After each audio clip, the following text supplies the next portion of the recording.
There we go. All right, here we go. Salute to NBA Nation on this Tuesday evening. Another edition of the NBA Report, NBA Weekly. CP the Franchise in the building on today's show. Hey, we're going to talk about the NBA's new anti-tanking concepts that they are going to be pitching to the competition committee. Adam Silver sending a message. And on that note, we got to talk about Rick Carlisle's comments in regards to that, because remember, the Pacers were fined for this, but Rick Carlisle takes the league to task on some sketchy behavior. So I need your thoughts on that. Plus, Victor Wembanyama and the Spurs take over Detroit Rock City, rocking Cade and the Pistons, and sending them a message. Are the San Antonio Spurs really ready to take this NBA title? Hey, after last night, we may have had an answer. But lock in, hit the like button, hit the share button, and subscribe to the channel. All right, let's get into it, man. Salute to the family. Rapid fire edition of today's show. Got out of the snow and wanted to talk some NBA, man. We had a good game last night between the Spurs and the Pistons. But first up, man, let's talk about these anti-tanking concepts that Adam Silver and the NBA are pitching here, because, you know, it's been the topic, it's been the soup du jour, if you will, around the NBA in terms of what they were going to do to really curb this. The Utah Jazz and their egregious tactics. The Indiana Pacers, as I mentioned. You have the Wizards shutting down Trae Young, shutting down Anthony Davis for the rest of the season. We'll see what happens with Trae Young. And so it had fans thinking, and me personally, I came out against it. I put out a viral clip saying that, you know, from a Knicks standpoint, obviously I support the Knicks. For those of you that are new here, hit the like button, hit the share button, subscribe to the channel. But you can also catch us on Knicks Fan TV. I said, hey, you know, with the Washington Wizards owing the Knicks that conditional first-round pick this year, which is top 8 lottery protected, what is the point of having these conditional picks if they're just going to be rendered useless? And the team who promised this in these negotiations, not necessarily promised, but, you know, put this on the table, put these picks on the table. If they're just going to sabotage that pick, then it's really useless. It's really just a paper exercise here. And so these are some of the concepts that the league is discussing to curb tanking. Here's one. First round draft picks can only be protected only top 4 or top 14 plus. So there it is, right? Like, that's the first one. Top 4 protected or top 14 plus. We're not going to do these top 10s. We're not going to do these first 8. Top 4. That means if you're truly one of the worst, all right, maybe. But, you know, you're not just going to be hovering around here. And, hey, if you get into the lottery, they're going to flatten the 3 odds, maybe. And after that, hey, you might lose it. So you better think about or consider winning some games. Lottery odds freeze at the trade deadline or a later date. I'm not so sure if that's strong. You know, maybe the lottery odds freezing at the trade deadline, what that would do. I'm not so sure that that's a strong deterrent, if you will. Maybe that expedites things. Maybe teams start the load management early. So I'm not so sure if that's as strong. But I do like the first one in terms of the protections kind of being minimized or restricted. No longer allowing a team to pick in the top 4 in consecutive years and or after consecutive bottom 3 finishes. I like that. That one I like.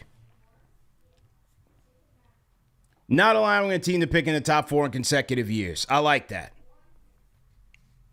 Teams can't pick in the top 4 the year after making the conference finals. Teams can't pick in the top 4 the year after making the conference finals. So this is the OKC clause. Because Sam Presti is fleecing everybody out here for their picks. He's got the Clippers out of their picks. Thank you, Shai Gilgeous-Alexander. He's got the Utah Jazz out of their picks. So they're saying, hey, if Presti makes the conference finals, you can't just get back in here and just go get AJ DeBonsa. We can't do that.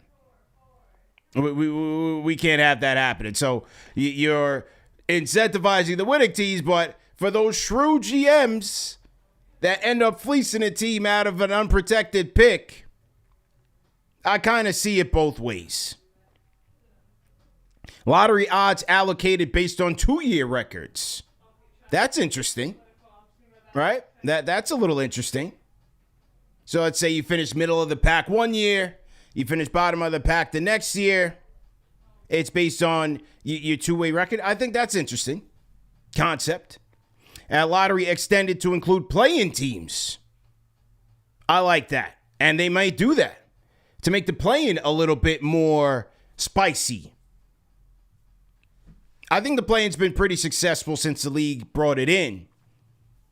But that might add in a little bit extra spice as it relates to the lottery, the play-in. That could make things interesting. A lot of the talk in terms of the NBA Cup has been to spice up the NBA Cup to make the stakes higher.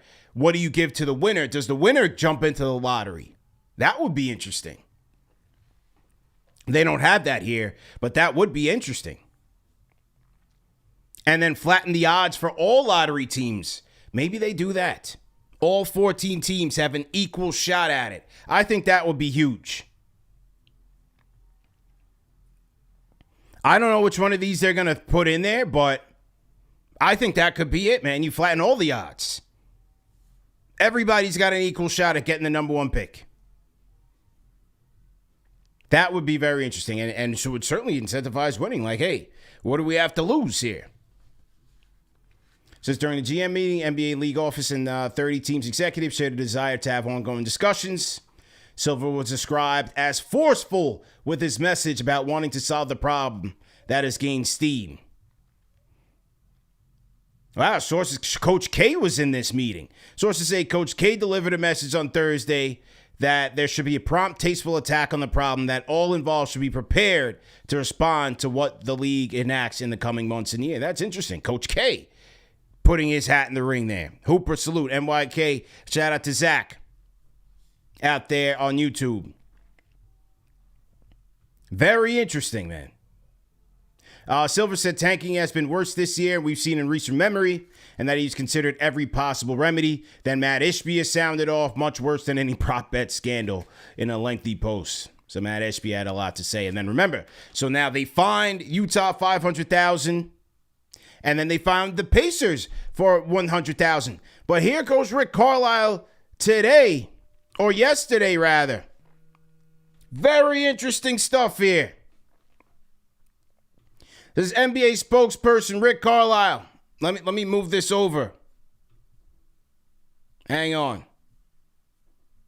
Let me slide this over so everybody can read this.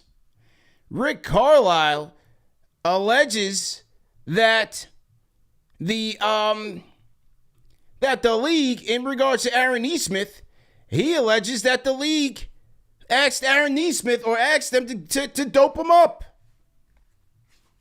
Let me go back. This is a response from the league. I'm trying to find the Carlisle reaction. Is this it? Hang on.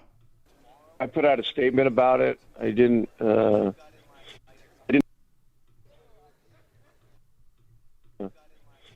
agree with it. There was a league lawyer that was doing the interview that kind of unilaterally decided that Aaron Nesmith, who had been injured the night before and couldn't hold the ball, should have played in the game, which just seems ridiculous. And during the interview process, I was not on it, but I heard details. We asked them if they wanted to talk to the doctors, our doctors, about it, because it's something that was documented by our doctors and trainers. They said no, they didn't need to. They talked to their doctors, who did not examine Aaron Nesmith, and we asked them if they wanted to talk to the kid, and they said no, they didn't need to. So this was shocking. This was shocking to me. And during the interview, they also asked if we'd considered medicating him to play in a game when we were 30 games under 500. Whoa! So I was very surprised. Obviously didn't agree with it. this is really the first time I've gone into any detail about it, but that was the deal, and so yeah, that was it. Unbelievable. What a cluster, to say the least. Coach, as always. All right, so this is the Fan Morning Show. We'll give them credit. 93.5, 107.5. I guess this is out in Indiana. That is crazy. Rick Carlisle basically said that the league deemed Aaron Nesmith healthy to play, didn't examine him, as no examination process, then asked the Pacers to medicate the guy to make sure he plays. Holy moly, that is crazy. Eric L. Beats in the chat. Whoa. And then on top of that, fine the Pacers $100,000. That's crazy. You know, we talk about how the gambling is stirring up things in the sport, and how, you know, the improprieties in terms of player availability and things of that nature. Whoa. Now, here's a statement from the league on Rick Carlisle's statement. It says, Coach Carlisle's description of the process that went into the decision to fine the Indiana Pacers is inaccurate. An independent physician led the medical review. In addition, the Pacers general manager and the team's senior vice president, sports medicine performance, were interviewed as part of the process. The Pacers confirmed that it had provided all the information requested by the league, and the team reported that an interview with Coach Carlisle or a team physician wasn't necessary. Whoa.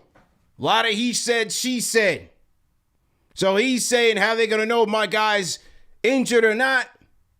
The league saying we did the proper steps to determine he was healthy. I don't know. Did they say shoot him up with some cortisone, some Toradol? I don't know.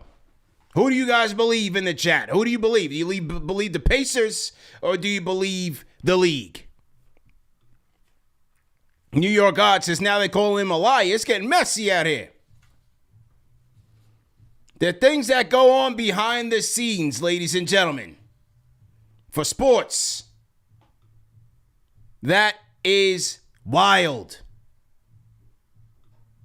Jay Rose, the league in on it when it comes to medicating players. Remember this statement. Remember this statement. A couple years ago when they came out with the participation requirements, the 65 games.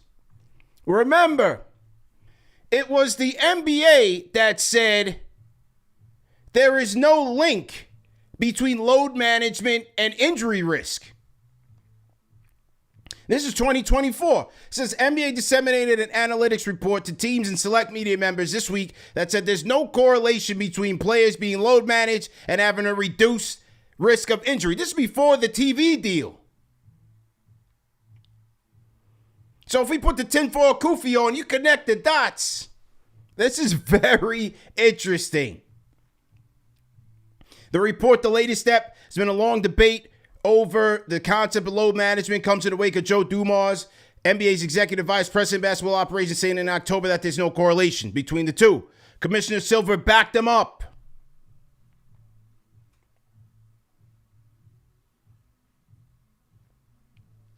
Dr. Christina Mack, epidemiologist, chief scientific officer, blah, blah, blah. We're not saying it's better or worse. Whoa.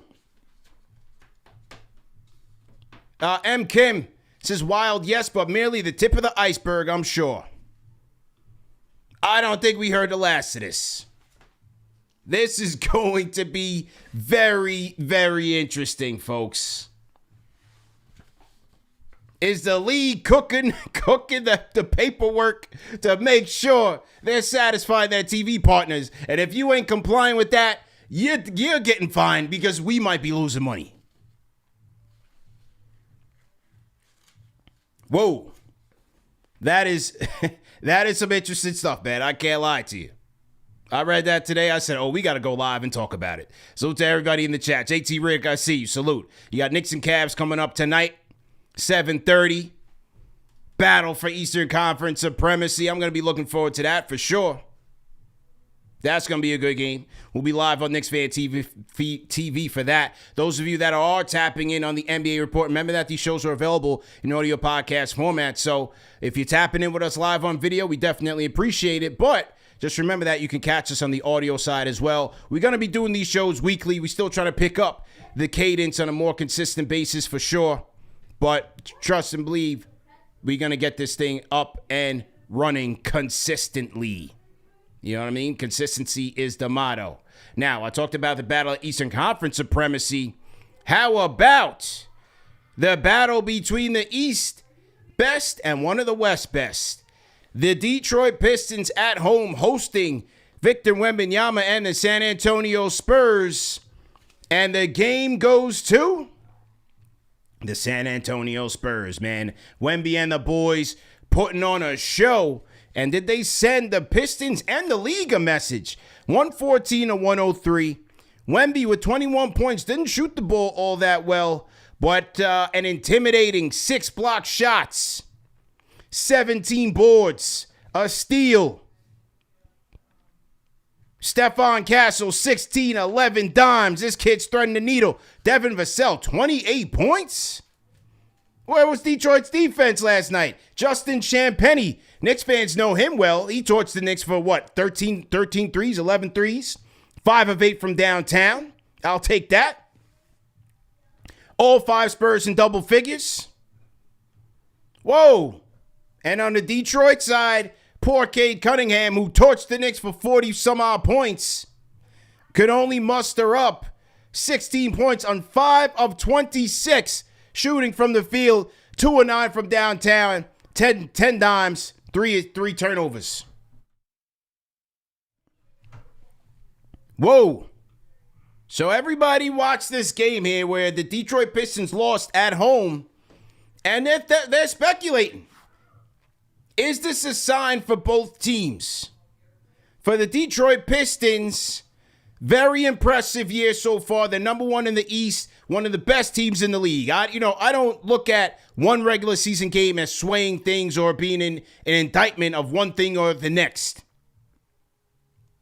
Maybe neither of these teams make it to the finals.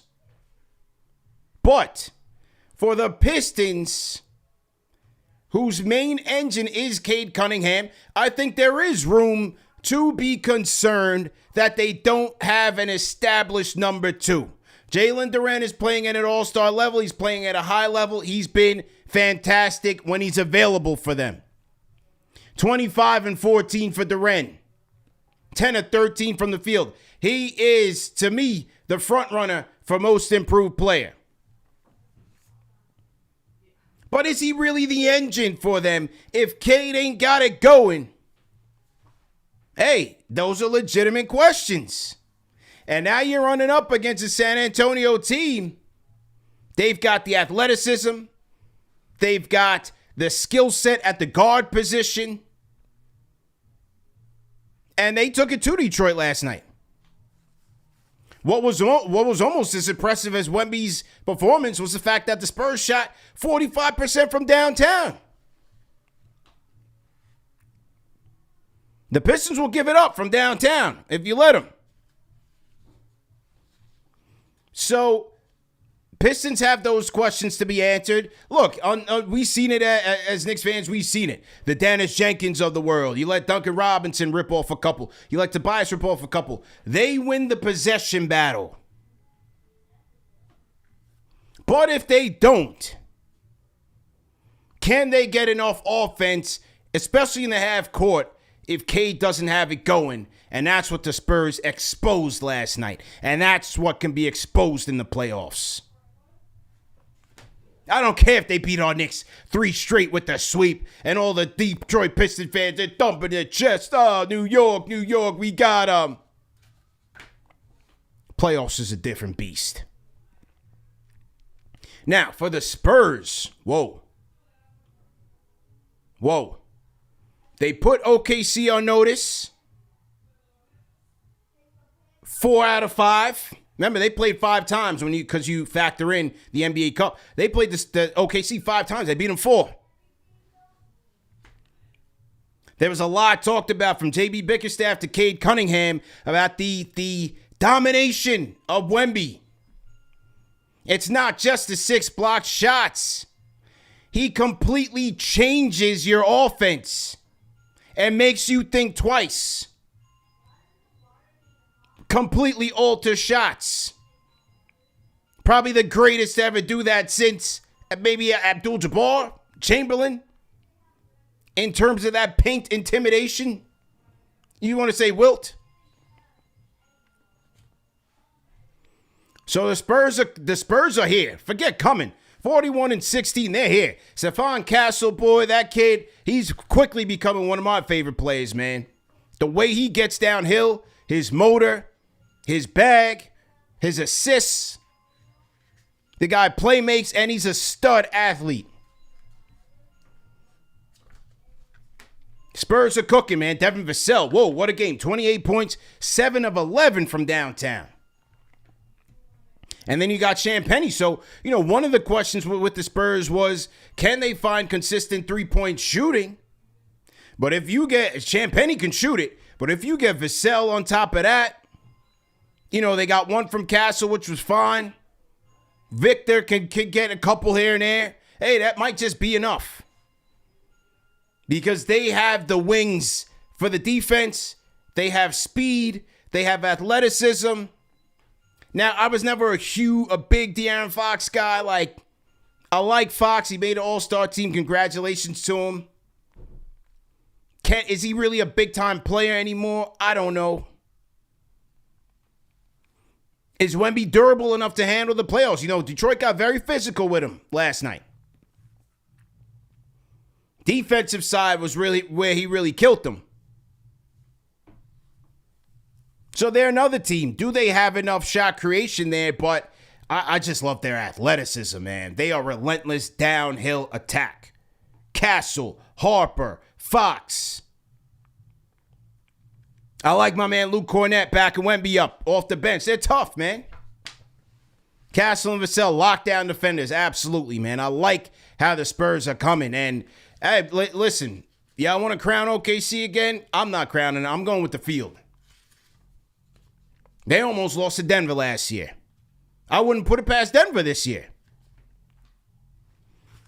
So, very interesting game there last night in the Palace of Auburn Hills. What do they call it? Little Caesars Arena? I don't know. Whatever that place is called. M. Kim, playoffs going to tell us much about the Spurs and Wemby and where they are truly on their journey. Yeah, true. I don't know about the Rockets, Jimmy J. I'm not a believer in the Rockets, to be honest. I think it's a OKC Spurs Denver race in the West, and I think the East comes down to Detroit and New York. I think the East comes down to Detroit and the Knicks. Not a believer in the Cavs. I'm not a believer in the Celtics. The whole Tatum thing, to me, is just theatrics and PR. I don't believe it, and even if he does come back, to believe that he's just going to come back and be MVP caliber player Tatum, I think that's a pipe dream. And I think it's incredibly risky, but hey, it's the Celtics. Hey, if he wants to crash out and blow another tire, it is what it is. Not my team. So, yeah, very interesting, man. But the Spurs will be coming to Madison Square Garden on Sunday to see the Knicks. Let's see what happens there, man. Let's see. Well, great show, man. Great show. Jimmy says, stop the cap. Are you guys in the chat? Are you believers in the Rockets? Are you believers in the Rockets? He says you barely beat the Celtics and the Pistons last year. That was last year. What you worried about last year for? You got Knicks PTSD. Why are you worried about the Knicks from last year? We already halfway through the NBA season this year. What you worried about what the Knicks did last year? Jimmy got Knicks PTSD, man. We ain't worried about that. It's a whole nother year, brother. A whole nother year, whole nother team. Yeah, I'm not a believer in the Rockets in the offseason. I'm surprised they didn't make a move at the trade deadline. But, hey, good team, but I don't see them doing much. Okay, Jimmy says you're a third seed this year. What does that even mean? That means nothing. Does this guy watch basketball? You watch basketball, bro? Anyway, meet me over on Knicks Fan TV. Remember that this show is available in audio podcast format. Like, share, subscribe. We'll be back next week. Leave me some comments in the comment section. NBA anti-tanking rules. Wemby takeover. Are the Spurs ready to win it all? Is Detroit suspect? Leave me some comments in the comment section. I'm out of here, man. Gonna eat some dinner. Watch this Knicks versus Cavs game. You already know where I'm at. Peace.